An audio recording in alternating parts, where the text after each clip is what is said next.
Het is niet normaal om te zeggen in een vriendenkring of familiekring van ik heb vanmiddag zo lekker gemediteerd. Dat was helemaal zen en nee, want er zijn sowieso 2 mensen die uit gaan lachen. Dus ja, dat is wel een vooroordeel. Hoi, ik ben Ellen en ik leef spiritueel.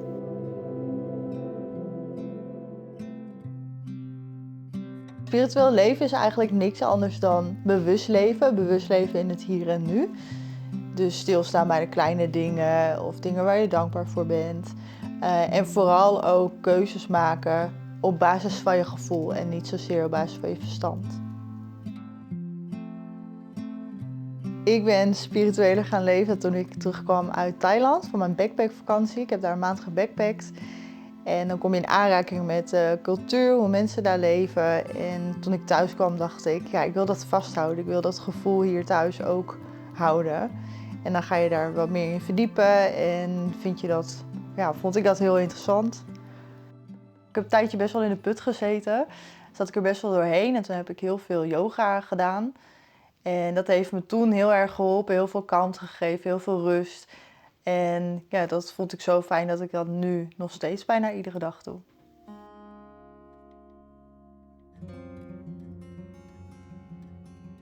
Zoals jullie zien is mijn huis best wel kleurrijk. Ik hou ervan, ik krijg er echt heel veel energie van alle kleuren en dingen veranderen. En in mijn huis zijn ook heel veel edelstenen te vinden. Daar ben ik ook gek op, verzamel edelstenen. Een van mijn favoriete edelsteen, dat is de amethyst. Dat is een hele mooie paarse steen. Dus daar staan heel veel van in mijn huis. Van slaapkamer tot wc tot woonkamer. En het geeft een beetje een harmonieus gevoel aan de ruimte.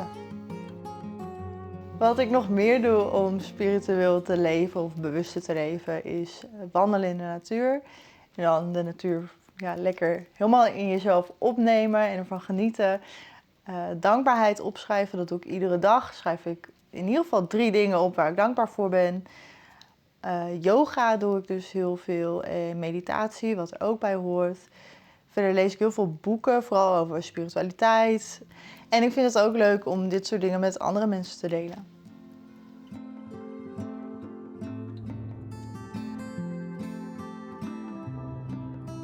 Een van de dingen die je ook doet als jij spiritueel leeft, is je niet zo druk maken om wat andere mensen van jou vinden of van jou denken. Dus ik weet niet of jij heel erg bezig bent met vooroordelen als jij spiritueel in het leven staat. Want die laat je eigenlijk los. Je probeert naar binnen te keren en dat klinkt heel egoïstisch, maar meer te denken van, wat vind ik hier nou van? Of hoe voelt dit nou voor mij?